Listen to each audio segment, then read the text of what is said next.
en medio de esa gran cantidad de gránulos. Tenemos también leucocitos que no tienen gránulos, y dentro de esos leucocitos que no tienen gránulos tenemos a los linfocitos y a los monocitos. Aquí pues quiero hacer digamos como una aclaración. Hablar de los linfocitos es algo interminable. Se considera que la célula con mayor capacidad de comunicación en el cuerpo humano pues es la neurona, pero que de ahí pegadita está el linfocito. Casi que los linfocitos tienen su propio lenguaje y para comunicarse entre ellos utilizan pues señales como son las linfoquinas y las leuquinas, de tal manera que el conocimiento de este tipo de lenguaje, llamémoslo así, de cómo se comunican unos linfocitos con otros y cómo van surgiendo diferentes poblaciones de linfocitos que se modifican en cada situación particular, en cada enfermedad. Casi que esos linfocitos van a expresar una u otra señal, una u otra molécula, o se van a comunicar de una u otra forma. Pues hizo que ya esto sea una condición inmanejable en una charla como esta, porque seguramente ustedes en el otro nivel, el siguiente, van a ver una materia que se llama inmunología, donde casi que se pretende hacer un abordaje de esto que es la respuesta inmune, en la que la célula activa, en la que la célula que participa en mayor medida pues es el linfocito. Entonces, para no ser, digamos, pretencioso en la medida de querer abarcar muchas cosas, vamos a hacer todo lo contrario, o sea, ubicarnos mejor en una situación basal, a partir de la cual cualquiera de ustedes puede ir incrementando el conocimiento. Entonces, los linfocitos, como está escrito allí, es tal vez la célula de mayor jerarquía en el organismo, que aparentemente solo puede ser superada en capacidad de comunicación con otras por la neurona y por solo algunas neuronas. Esta célula es capaz de reconocer, es capaz de aprender, es capaz de guardar información y es capaz de enseñarle a otra célula. O sea, es una célula, llamémoslo, inteligente, o sea, ella se enfrenta a una sustancia, aprende a saber que esa sustancia no hace parte del organismo o que no es normal en el organismo, es decir, la reconoce. Una vez que la ha reconocido, aprende que la próxima vez que la encuentre va a reaccionar contra ella de una manera más rápida, le transmite esa información a otra, es decir, es capaz de enseñar y va a guardar, a tener memoria. Entonces, eso hace que permita realizar lo que se llama pues la respuesta inmune, que es una respuesta de defensa mediante la cual el organismo se enfrenta de manera adecuada a un agente agresor, cualquiera que este sea. El número de linfocitos en la sangre periférica está más o menos por el orden de 4.000 a 15.000 por milímetro cúbico y puede ser entre el 20 al 50% de los diferentes leucocitos y mide un poquito más que un eritrocito, pero un poco menos que un polimorfo nuclear, ¿no? Entonces, su tamaño está entre las 8 y las 12 micras. Y una cosa importante es que como él no tiene citoplasma, no tiene gránulos, pues, ¿de qué le sirve el citoplasma? Entonces, la mayoría de cosas, o la mayoría de su estructura corresponde al núcleo, porque allí es donde está realizando todo lo que es el manejo allá de su ADN para mandar información de que se debe sintetizar tal molécula y no tal otra, para poder informar a tal célula o a tal otra. Un hombre de 70 kilos va a tener aproximadamente unas 3 libras de peso equivalentes a el peso total de lo que correspondería a los linfocitos. Estos linfocitos, para poder cumplir sus funciones, tienen muchas poblaciones, pero digamos que hay 3 principales, y es solamente a las que me voy a referir, que son los linfocitos B, los linfocitos T y las células naturales asesinas. Los linfocitos B y los linfocitos T son células que requieren, digamos que, un aprendizaje para poder realizar su función de defensa. Los linfocitos B van a realizar esa defensa a través de la producción de sustancias denominadas anticuerpos o inmunoglobulinas. Y los linfocitos T, para realizar su función, requieren pues un adiestramiento y una comunicación entre células de su misma categoría, es decir, los linfocitos T, pero también células de otra clase, como son los macrófagos, como son las células presentadoras de antígenos, y sus mensajes van a ser recibidos también por linfocitos T. Entonces los linfocitos T se van a encargar de una respuesta de defensa que se llama respuesta de tipo humoral, porque producen sustancias, porque producen anticuerpos, y los linfocitos T se van a encargar de una respuesta celular en la que lo que vamos a encontrar es la participación directa de ellos, ¿no? de esos linfocitos T en la respuesta de defensa. Entonces, los B son mediadores de la respuesta humoral y los T son mediadores de la respuesta celular. Y hay otros que no requieren de aprendizaje previo, se llaman las células asesinas naturales. Ellas, al igual que los otros dos, se originan en la médula ósea y ellos simplemente son como los perros bravos de las fincas, ¿no? Los sueltan por la noche y el que se meta allá que se atenga a las consecuencias. Entonces, ellos lo que hacen es que todo lo que no reconocen como propio lo atacan, y lo atacan con propósito, como su nombre lo dice, de destruirlo. Y para realizar esa función poseen una serie de mecanismos que se llaman las perforinas y las glanzinas, que son, pues, trasladándolo pues, como a un terreno fácil de entender, son como unas balas que permiten abrir huecos en las células extrañas o en las bacterias o lo que sea que es extraño al organismo, abrirle huecos en su citoplasma. Al abrir huecos, los torna permeables a la entrada de agua y hace que eso se estalle o se destruya, ¿no? Ese es el mecanismo que utiliza la célula asesina para acabar con las células extrañas. Ese es un linfocito, y ahí lo único que podemos decir es que es un linfocito. No podemos saber si es B, si es T, si es una natural killer, nada. Simplemente linfocito, una bola morada, redonda, con poquito citoplasma, y en su citoplasma no hay gránulos, que es un poquito más grande que un eritrocito. Ese es de B y T, y eso ya es, por eso digo que eso hace parte de otro paseo, ¿no? Ya cómo identificarlos, estas células en su superficie celular, a medida que van diferenciándose para un otro lado, empiezan a expresar moléculas de señalamiento, y ya hay la metodología para marcarlas. Yo quiero saber cuáles son B y cuáles son T, y entre los T cuáles son 4 y cuáles son 8, y cuáles son, hago la marcación y ya. Pero con coloración básica de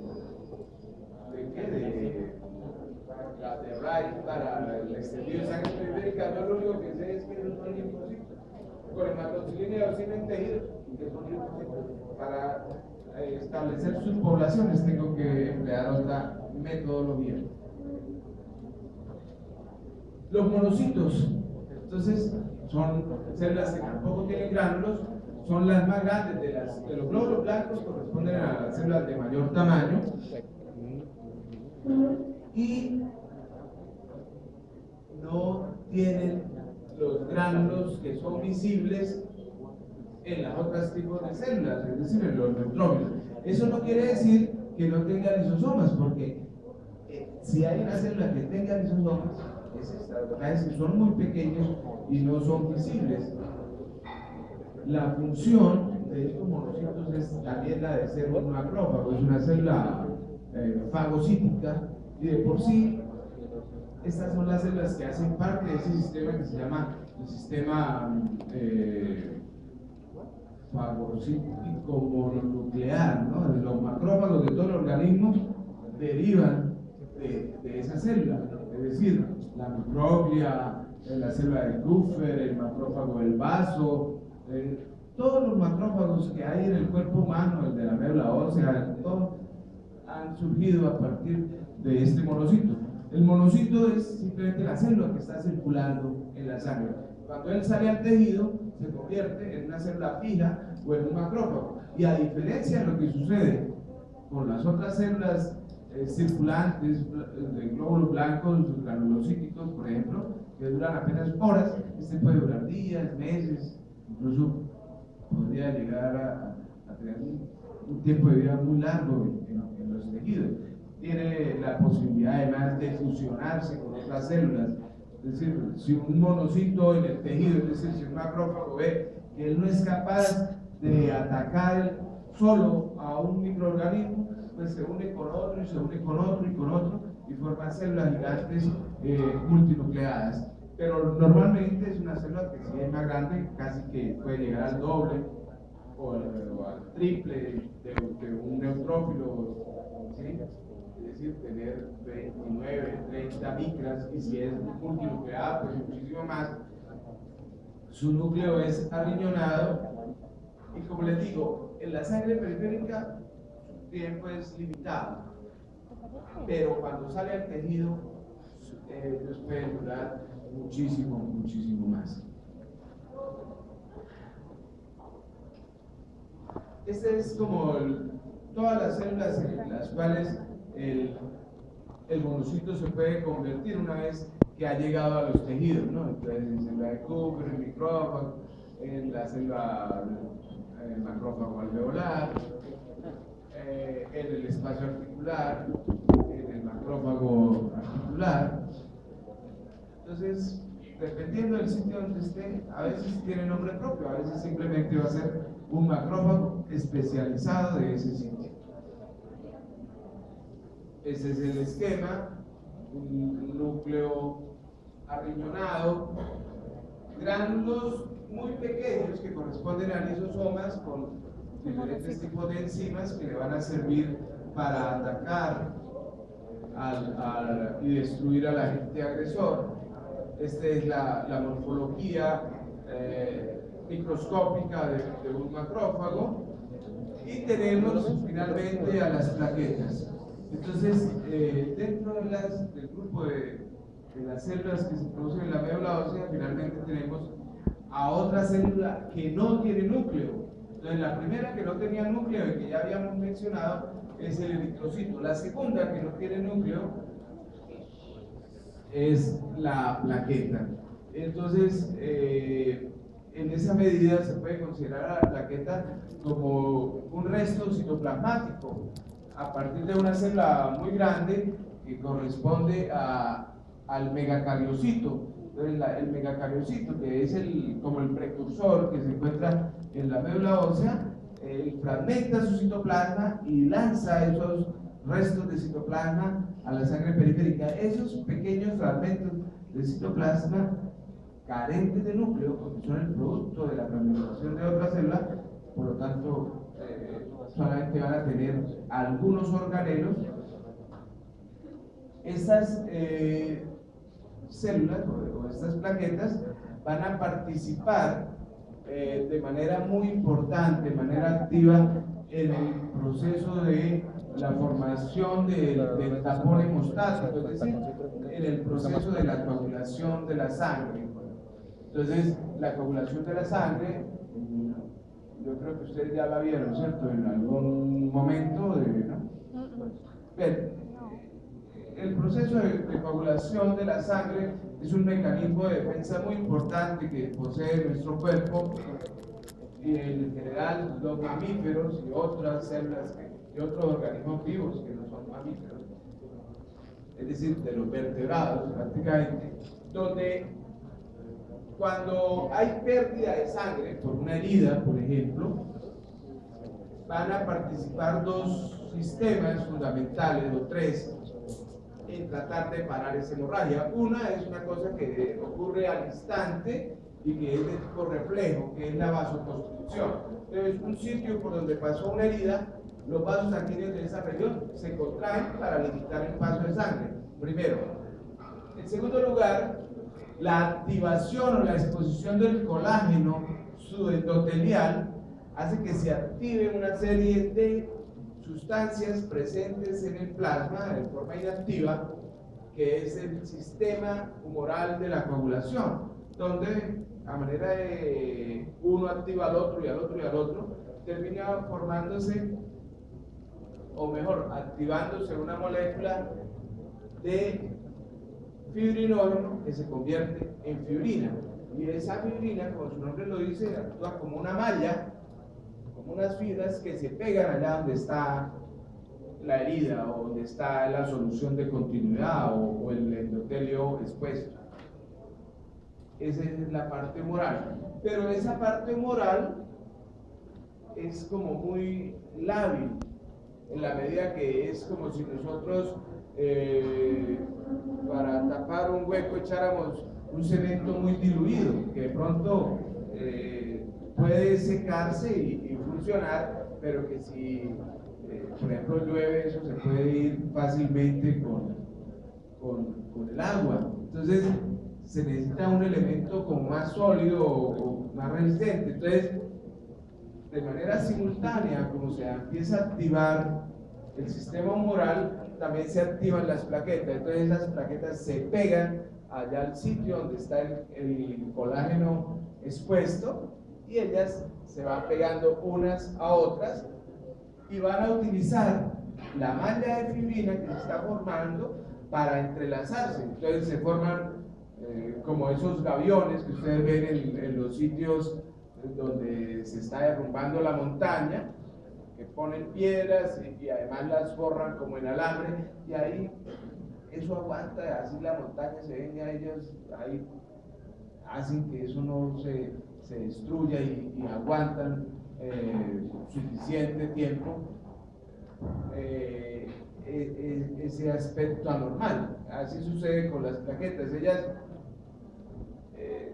en lugar de dejar ahí solo el cementico, ellas llegan ahí y actúan como ladrillos. Si fuera eso, utilizan, digamos, como lazos o cables para unirse más y permitir que eso sea algo sólido y que no sea levantado nuevamente, es decir, que ese coágulo que se formó se mantenga ahí para garantizar que no siga saliendo más sangre, ¿no?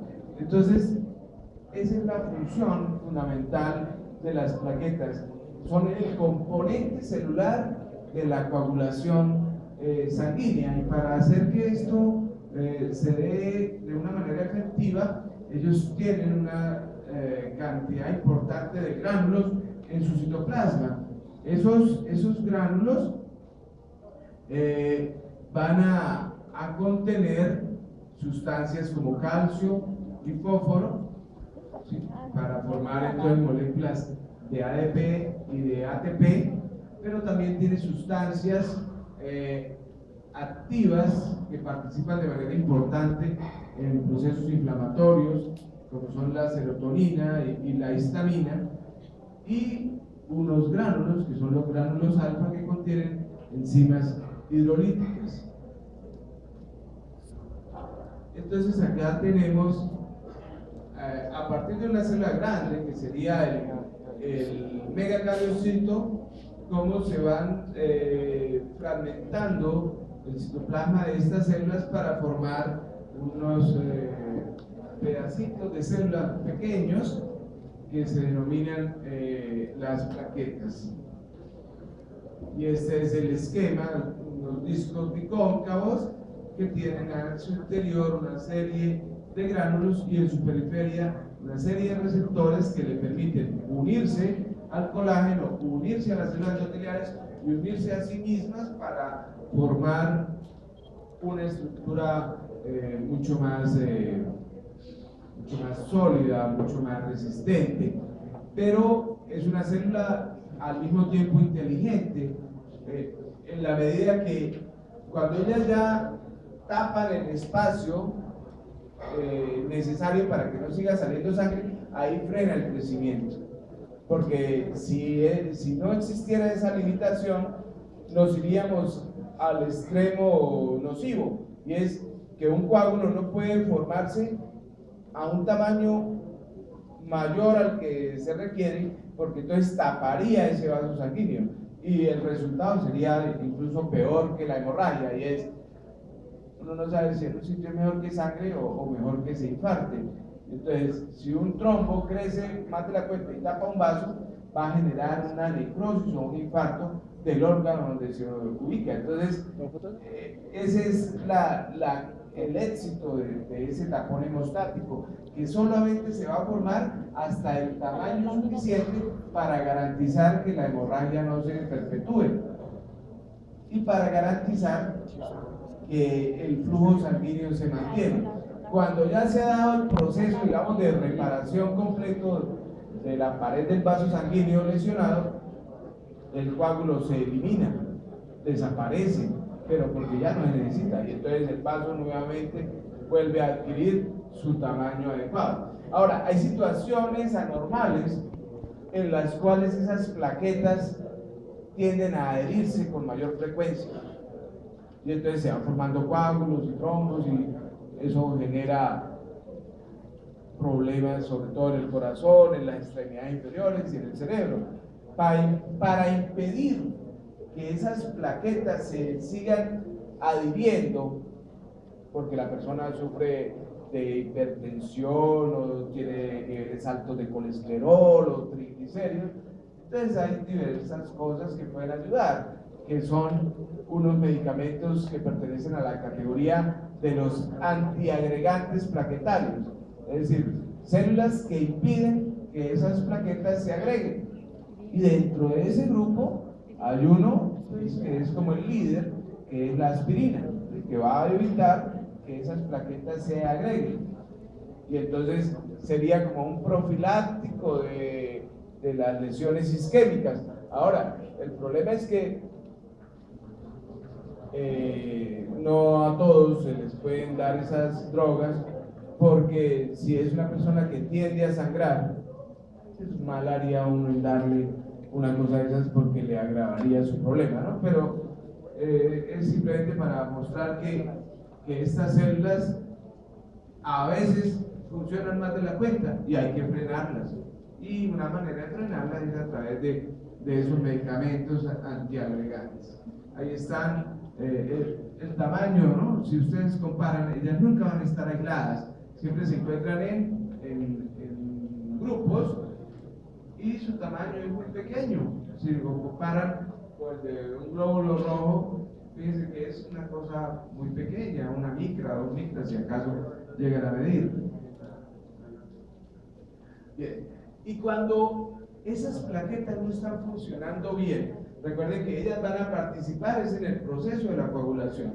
Entonces, a una persona se le puede disminuir el número de las plaquetas, es decir, hacer una trombocitopenia, o las plaquetas pueden estar en número normal, pero no funcionar. O sea, ahí hablaríamos ya de una falta de función, una tromboasteria. Vamos con este ejemplo a referirnos solo a la disminución en el número de las plaquetas, y de pronto trasladarnos a una cosa muy frecuente ahora en nuestro medio, y es una enfermedad que es el dengue, donde una de sus manifestaciones es producir disminución del número de plaquetas, y al producir una disminución del número de plaquetas genera hemorragia. Entonces uno habla del dengue hemorrágico, o hablaba del dengue hemorrágico, ahora el dengue grave.